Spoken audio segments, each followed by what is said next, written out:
So welcome back to A Word with Yourself. Welcome back to A Word with Yourself. No rambling preamble today. Yeah, for once, because we did that before we pressed record. Yeah. And it's annoying to crop out, so yeah, we just leave it in most of the time. So today we're going to talk about lots of stuff. To start with, I say Lesley put an article out recently about the mid-performer in companies that I think a lot of people were interested in. And I was certainly interested in because I think it is not talked about enough, right? I think there's so much like hype and stuff given about like being ambitious and like hustling, and then there's a lot of talk about like the other end of like just like underperforming, right? But nobody kind of really talks about like the people who just want to come in and do their job and do a good job and then And just go continue home. with their lives. Yeah. There's always the expectation that you want to be moving up and you want to be doing more and all this stuff. But, a lot of people are just happy to, as you said, go in and do their work and leave. And those people are usually the ones that stay with the company, the longest and know most about the company as well, and are kind of the core keeping everything together. They've got all this institutional knowledge, but they're often overlooked because maybe they're not doing anything that goes above and beyond, which is anytime I've done performance reviews and in various companies, that's always a criteria in your performance review. It's like, have they gone above and beyond? And everyone's striving to get that, but why? You don't have to go above and beyond. You can sometimes, if it's required. I'd hope everybody would if it was, necessary, but it's not, necessary for everybody to do it all the time. So it was an interesting article, and the engagement on it as well, because as you said, it's not talked about enough, the value of those people and how to recognize them without them doing something huge that everyone's like, wow, they're amazing, or at the other end of the scale being terrible, and a lot of focus going on them that way. The kind of people that fly under the radar that are like very valuable to the company. Yeah, I think it's right. And actually think that you're like, how do you reward them is such a big thing. Because if you stay with a company a long time, you inevitably end up getting paid under market, right? So that's kind of well known at this point, right? That like you need to normally move companies or like shift into completely different like jobs if you want to get current market rate for your salary for like your position, sorry. And so like if you have a mid performer that's like loyal to a company, has all this institutional knowledge, is doing their job and doing a good job, to be clear, doing a good job, but just like doing their job, but they're only getting like, if they're lucky, 1 to 2% rate raise every year, which again, a lot of people don't even get that. They actually end up long term being punished for it. Punished for not like trying to get promoted, punished for not leaving for another job, right? Like, and I find that those people are normally the like a good like a backbone of a company, especially like mid to like enterprise, can be the backbone because they carry so much of it. And honestly, like as a if I was looking at a team of like 20 people, it's actually harder to manage and like worse for the kind of future stability of the company if each one of those 20 people were like, I just want to like make a big splash and get promoted, because then I'm like, how do I manage all of that all at once? I can't promote all of you, so some of you are going to leave, and like it's actually much easier to manage if like 15 of those 20 people are like, I like my job, I feel appropriately compensated for it, because I should be appropriately compensated for it, I feel appropriately compensated for it, and I'm just happy to come in, do a good job and leave. And then I have 5 people who want to go above and beyond and get promoted and all of those other things. That's much easier to manage. Like I don't want I want a majority of kind of like straight down the line, you say mid performers, but like performers who are happy staying where they are.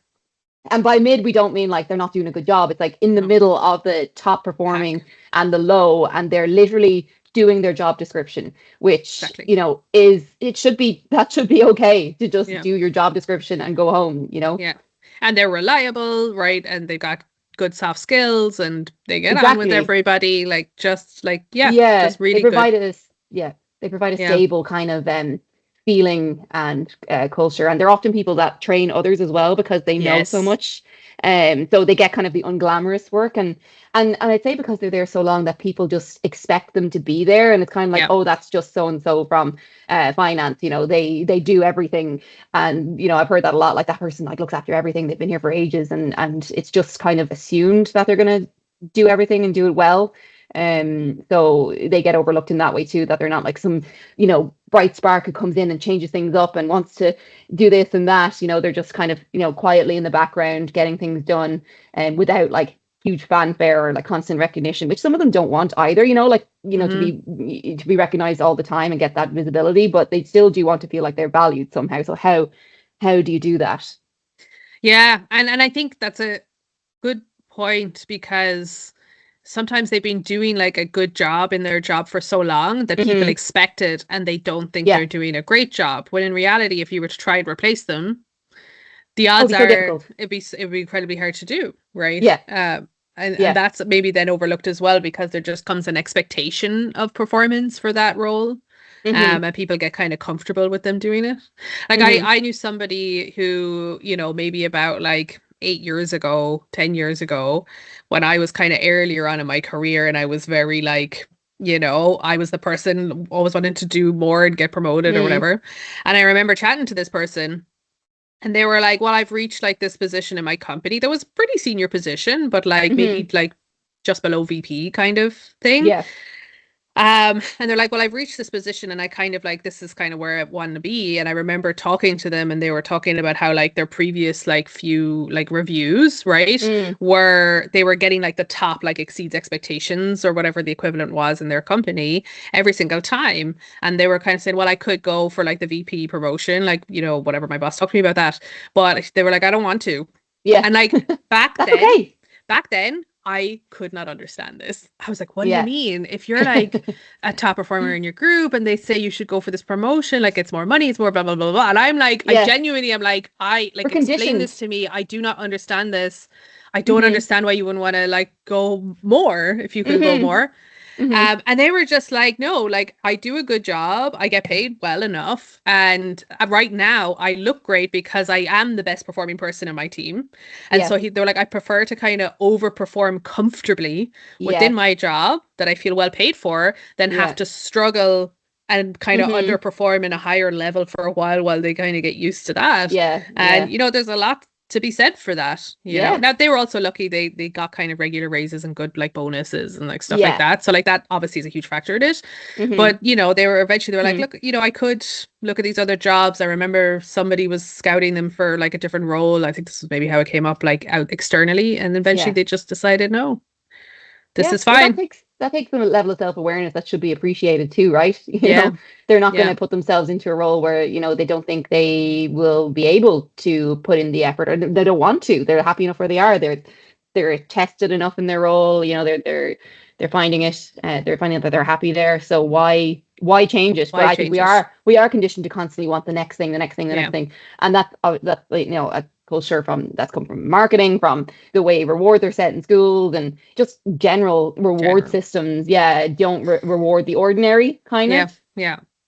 Yeah, or they just don't. I think it's like they not only don't reward the ordinary, I think they also don't reward you constantly trying to be differently extraordinary all of the Yeah, time. yeah, yeah. Like if you become extraordinary and then after a couple of months people just accept that as ordinary, Right, right? yeah. It And never so you have stops. to constantly like beat your Yeah, extraordinary with new shiny extraordinary. yeah, yeah, yeah, And so yeah. I And think that's kind of part of it as well as people normalize hmm great performance as ordinary if hmm you do it for long enough. Yeah, Right? yeah, yeah, And then yeah. I expect found more. that. Yeah, you probably found it too. Like when you do a good, it's the same thing that people say. Like if you do a good job, you'll get more work. Like people will give you more work. So Yes. yeah, Yes. yeah, you'll keep getting more work and more work and more work. Yeah. So yeah, it's interesting. It is. It is. Of course, I look back at that conversation now and I'm like, oh, now I get it. I understand. Oh Like, as in I yeah, understand the mentality of it. yeah. I think I still always have an itch to do something more, but I think I that's know. inherent in my personality. But what is gone is like, not the desperation of it, but like the incessant need for it. Like that's Yes. kind of Yeah, leveled yeah, off a little yeah, bit, yeah. I think, It's as like I've an gotten addiction, older. kind of. A little bit. Yeah. A Yeah, little like bit. not for the person really, but like if you keep rewarding the behavior, you're going to want to keep doing Gonna more keep and doing more it. exactly, because you don't want to like plateau then, Mm-hmm. because you're not getting rewarded. So as you said, you're going to have to do something extra on top of what you're doing over and over again. So it Yeah. kind of gets into a cycle for people. So yeah, I being okay with being, you know, being good at okay your with being job. okay. Yeah. Like why do we all have to be extraordinary? It'd be nice, but there's not room for everybody to be extraordinary. So like, 'cause I kind of likened it to like sports. Mm, So like, you know this because you're into a bunch of sports and I'm not. And I never have been. This is the thing. mm-hmm. Like it's, you know, even when I was like younger and at my fittest, and I think I did some martial arts, but that's kind of largely a solo Yeah, thing, you know. yeah. And some Irish dancing back in the Oh, day. jeez, I think we all. I think every single Irish girl, no matter Oh what they wanted to yeah. do it or not, they And played the tin whistle honestly, and Irish dancing. yeah, under recognized cardio, by the way. Oh Like, my God, woo! no, not. I wouldn't be able for it. No, They are. so They are yeah. literally athletes. Those Irish dancers. 100%. Mm-hmm. So like, so even as younger, like I never really did competitive sports, right? Mm. And I would have always like said, oh, I'm just not really a competitive person. Like, 'cause even now, you know, I'll go and do stuff like, say if we were to like bowling, for example, I love going bowling. Mm. I'm pretty bad at it. Like inconsistently good. Yeah, But like I don't, that's not like I you're get okay with enjoyment that. out of going and just playing with a bunch of people, right? So like I'm Yeah, just not competitive when it comes to sports.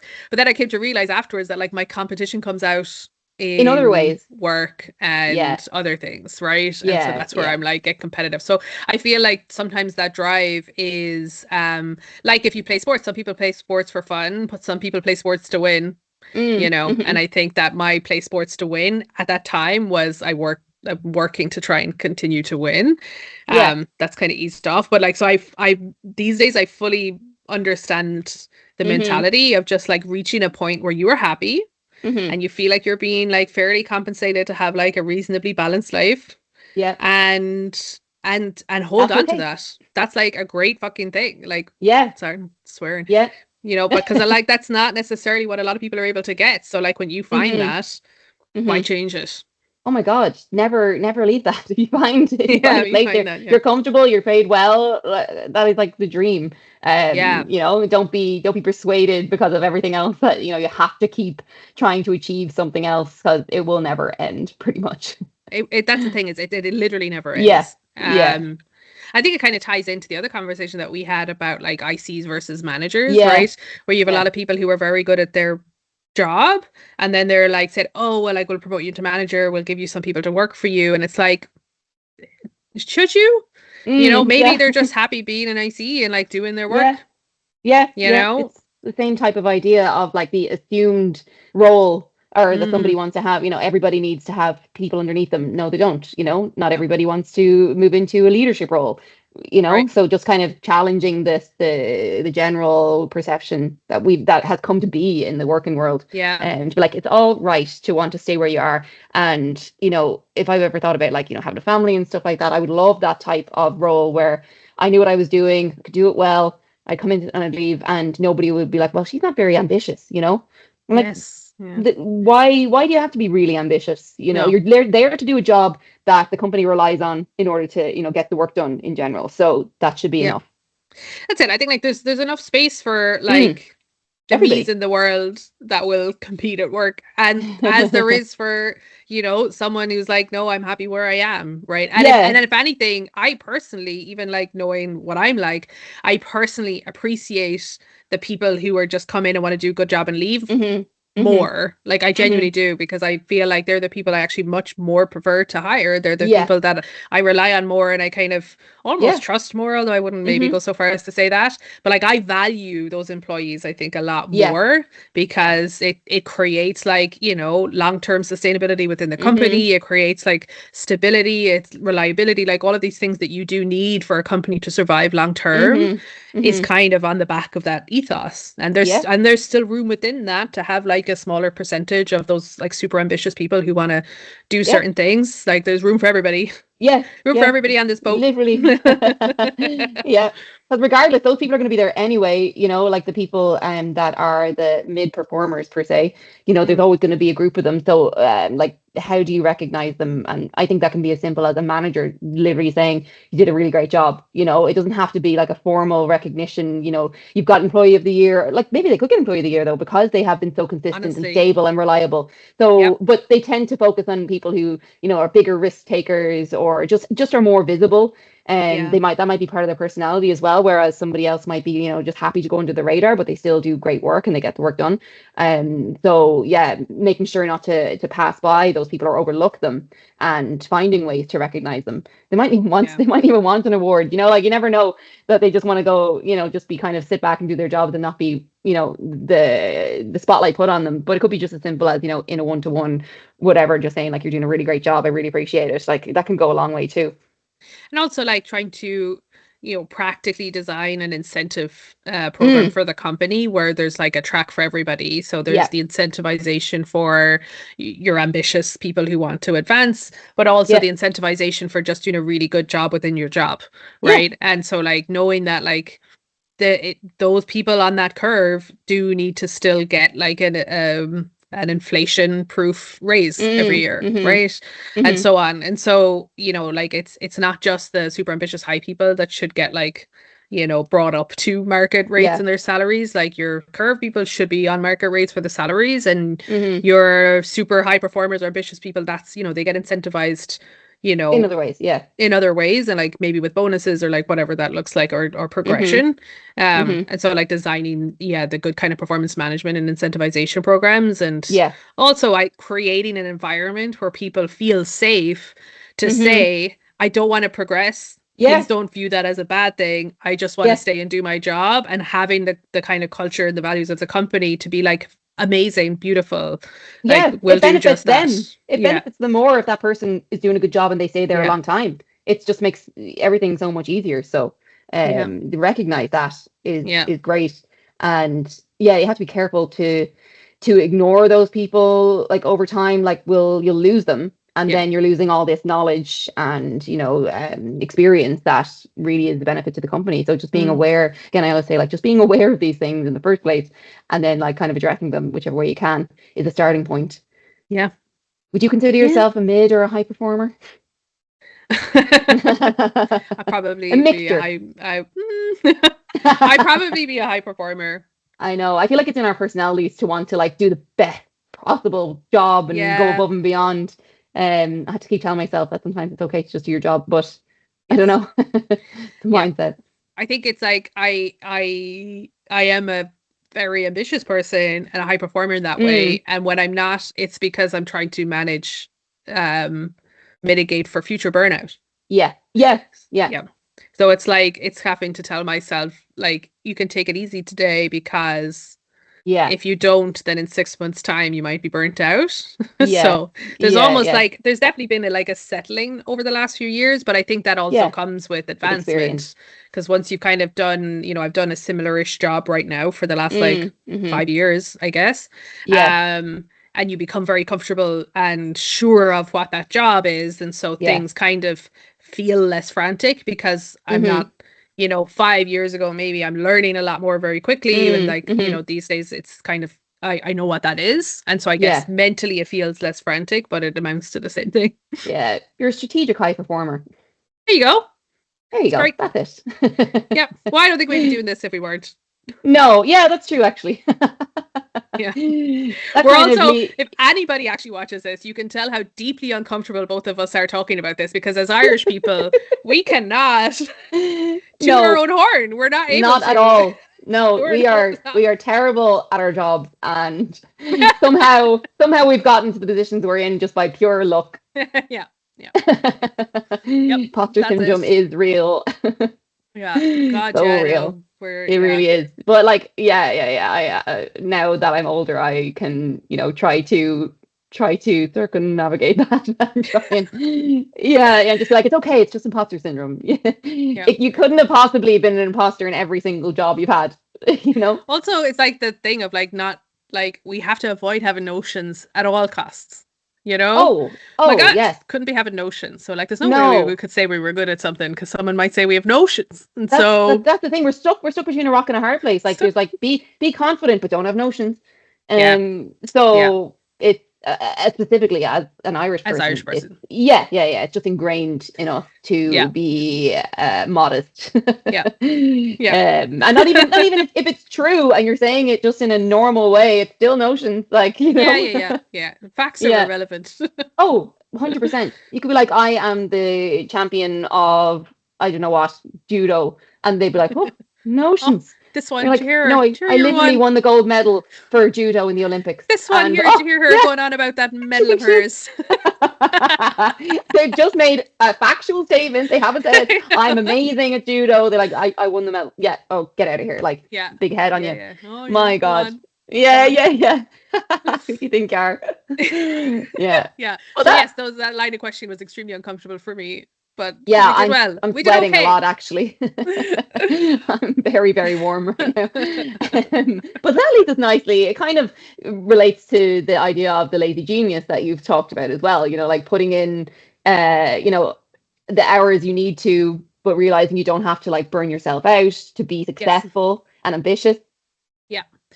Yeah, that's kind of a big one because like it's a tongue-in-cheek kind of statement, right? Yeah. That requires more, kind of discussion to understand it, Yeah. of this notion of like find me a lazy person to do a job because they'll find the best and most quickest and most efficient way to do it. Yeah. And so of course the nuance there is like assuming they're not cutting corners and still doing the job well. So like you keep that in a box and make sure that that assumption is solid. Yeah. Then yeah, like there's kind of always this risk. Some countries are worse than others for this, of this thing that like time equals effort, right? Yeah. And so that the more time you spend doing something, the better it is, or like the better job you're doing, right? And I think that's nonsense. Because if you spend 8 hours achieving this task and I can do it in 4 hours, honestly, I've done a better job than you. Okay, so like this, assuming the same quality emerges at the end. And so I feel like sometimes we feel guilty when we have time to spare and we fill it with work, and what happens is like sometimes a lot of that work that people might fill it with is not necessary, right? Busy work.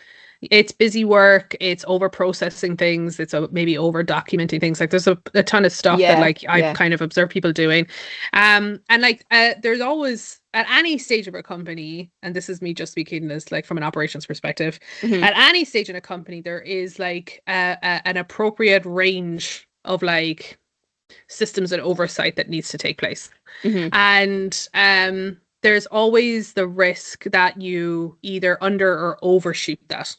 Right. And so like part of any operator's job is to try and get that balance right.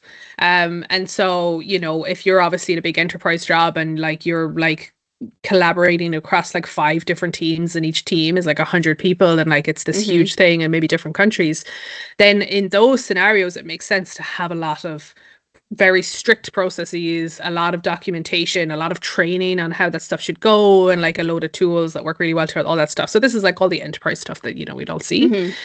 But the smaller you get from that, the more of that you should be stripping away. And so like I kind of like the notion of the lazy genius because I find much more effective at coming in and saying, well, how can we achieve the same goal by doing less? Right. As opposed to like, the notion of kind of I know the opposite of laziness is productivity, but I don't like that like as an opposite, but say it is. The notion of productivity for the sake of productivity, right, is kind of is again to me nonsense. So when you have people who just like to keep busy, right? I have not met one of them that also falls into the lazy genius role. Right. Because they like to keep busy. So they always like to keep doing stuff. And a lot of times they don't stop to think about like why or how they're doing something. you find me someone who's like, this is great, but like I am only going to spend 4 hours on this. A lot of the time they're the people who are like looking up ways to script their jobs, to automate it. They're the first people in the AI agents. Like they're looking at ways to achieve the same outcome, but like with less effort that has to go into it. And I love those people. I love them so much. I'm always trying to find them in jobs, because again, with the assumption that the quality is still there, they're still, you know, that is the assumption. Like once you cut corners, like, no, don't talk to me. That's just lazy. But finding ways, to do things more efficiently and still getting the same outcome. Like everybody should be doing that. Why would anybody? I know it's just some people have a tendency to overdo things and not realize when to say enough is enough, or they don't have the expertise to say like we only need to do this. Don't need that meeting. Like let's just sort this out right now. And you know, it's a personality trait, I guess. But those people are great. They make everything so much easier. Yeah. And sometimes it's excitement. Like I love trying out new tools, and sometimes I'll get a new tool. I go, this is so cool. And then I'll try and like make use of every single feature. And then I'll be like, I don't need that. I don't need all this. You know, I was just kind of excited about it. Or like you don't know until you try it. You don't know until you try. Or like, you know, some people, like if you're starting in like a new company and you're kind of being brought in to like make an impression, a lot of people make that impression by being very present. Yes. And sometimes that like visibility and that presence comes with overdoing a lot of stuff. Right. And you know, there's a great book that I read. It's called right there, The First 90 Days. See that yellow one? Oh yeah, I've actually The First 90 Days. Yeah, it's a great one. And they're basically saying this doesn't really apply to startups because things move much faster, but I guess like whatever the 90-day equivalent is in your company, that you have to spend the first third of it just observing. And 100%. Listening and like figuring out what people's doing and really getting a sense of what's happening. Because if then you want to make changes, you have to do it with that fullness of information. This comes up a lot in our conversations. And so I think like the notion of the lazy genius came around because I don't know if this was an Irish thing or just a my family thing. This is where we always find this out. So like, do you know when we would be going somewhere and I'm carrying stuff. So either like we've just gotten the messages, the groceries, the groceries, and you're like bringing the bags in from the boot, or like sometimes there would be like in our house, you know, there'd be like a bunch of stuff left on the stairs, so someone needs to carry it up the next time they're going up or whatever. Like I remember as like I'd always try to like take as much as possible so I can just do like one trip, right, or like one load. And I remember being like told not to do that. I was like given out to me like, oh, that's just the lazy man's load. Like almost as if it was like that was a bad thing to get it just over and done with. It's like why would you know, you should just do more trips. Like why are you being lazy about it? Just do more trips. And where I was like a no, but I could do it like exactly. So this notion of the lazy man's load came up a lot in my youth. I mean, there's so many the amount of times I've figured out ways to carry certain things just to not do another trip. Just to not do another trip. Like taking the washing out of the dryer, I will contort myself into any shape that I need to like pick up that one sock that fell on the ground, and I'm not going to go back a second time. Go back for it. Even though it probably might take me longer to pick up the sock. But still, in my mind, one trip. And so I was like thinking about that and this notion of like the lazy part of it, like not wanting to do multiple trips was seen as bad. And then it was like, well, reframe it. Like how bad is lazy in that sense? I'm just trying to find the quickest way to do it and to achieve the same outcome at the end. So, it's genius. It's just genius. Lazy genius. So then lazy genius came about kind of to try and like reframe that. Try and change the perception of the word lazy. In some circumstances people are just lazy, but in other times it's again strategic lazy. And I think maybe we could even reframe it, like reclaim it completely. Some people are just not good at their job. Maybe they're not lazy, or they don't want to do their job, or they don't care. They're not, and that comes across as lazy. They're no motivation. Not detail oriented. They don't care about, you know, doing a good job, etc. But that's kind of where they come out. So I genuinely like I love finding these. I love finding those people in workplaces because like they're also the people that like if you give them the job to do, and the thing is, it's funny. It's not with those people as well. So like there's an interesting strategy as to how to like incentivize them into this for this happening. You don't ask them, hey, can you figure out how to do this in less time? Because like, they could do that. But what you do is you make it inconvenient for them. So you give them the job to do. Right? And you say, hey, you do this job now. And like invariably they will find a better, faster way of doing it because That's now just that they have to do it, they're going to try to find that they're going to optimize. Like, if we want to jargon it up, they're going yeah. to like optimize the work in Just that to naturally. achieve it, like naturally. Yeah. And so Hmm. there's like, when you find them, the best way to get them to solve those problems and like enact that great like gift Yeah. is to Yeah. give them the work to do, and then they'll find a better way to do it. Yeah, you don't even have to tell them there's a problem with it No, or no, you don't anything tell like them there's that. a They'll be like, problem. I just did this and this and this and I got it done in half the time. I'm like, Yeah, you can great. like give them the freedom of doing that, like, because Yeah. the worst thing I hate hearing the most is like if I go and like I see something, watching a process or whatever as people are doing, I'm like, oh, okay, so like why do you do this and why do you do that? It's like when people say, well, that's just It's how we've always always been done it. So, that I know that is literally the worst thing you can say. Well, to us maybe. It's just like, what? What? yeah, Like the only thing constant is change. Like yeah. no. I think there could be a good reason for it, but I need you to know what it is so you can Yeah. explain it to me, and And then if great, that's carry yeah. on, Yeah, right? if it's the most efficient way and it's the best way to do it, why Yeah, change it? yeah, But if your only 100%. reason is I don't want to change what I'm doing because I'm used to it and I'm uncomfortable with change, Yeah. then no. Yeah, it's like, well, I don't know, it seems useless, but we've always done it like this, so I just keep doing Mm, it. It's like, mm-hmm. Yeah, okay, that makes no sense. no. Yeah, I Yeah, don't. That's so I really dislike that. So that's another great spot to put a lazy genius into. yeah. I like that concept. Yeah, yeah. I I do. mean, the next problem to solve, we won't get into it now, is unfortunately then those people kind of get inadvertently punished is the wrong word, but Mm, like, get given more and more work to do. And that's okay. Like, if you're paying them to be there full time and mm-hmm. it like frees up capacity to do other things, that's great.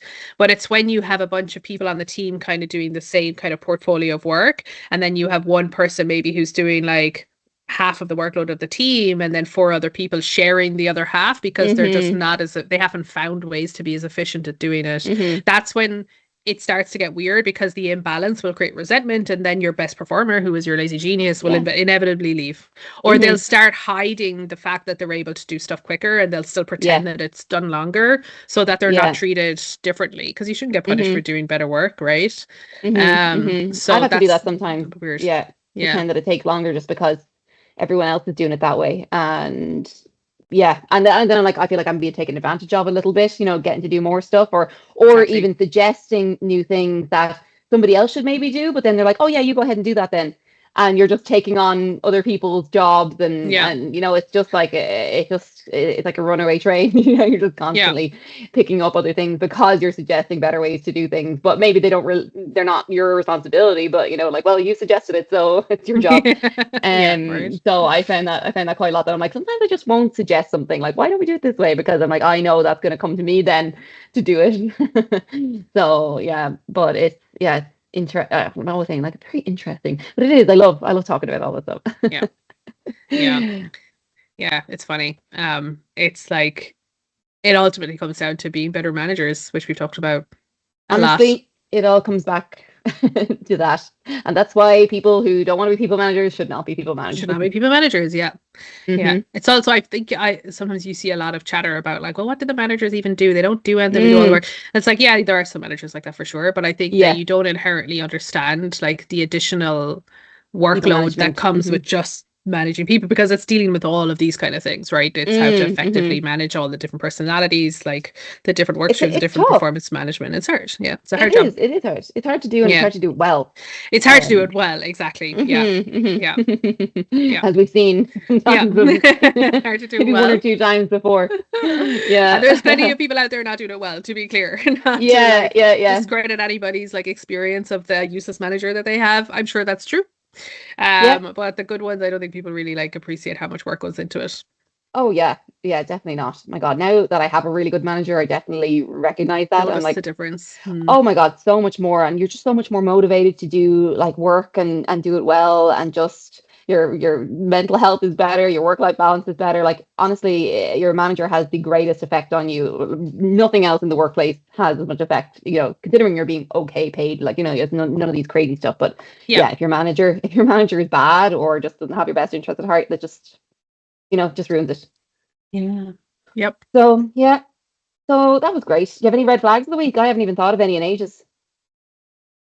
Not especially. I think, Hmm. not red flags of the week, but like that just does make me think of for all of the other operators, I guess, out there, people who do operations, is like understanding that sometimes you don't need to implement that new shiny process that has come out and been published and everybody's raving about.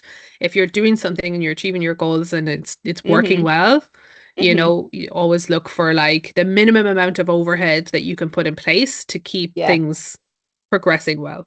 So it's an opposite of a red flag, but yeah, red flag is overdoing it when you don't need to. Yeah, and I think everybody can take that into consideration. Yeah. Be a lazy genius.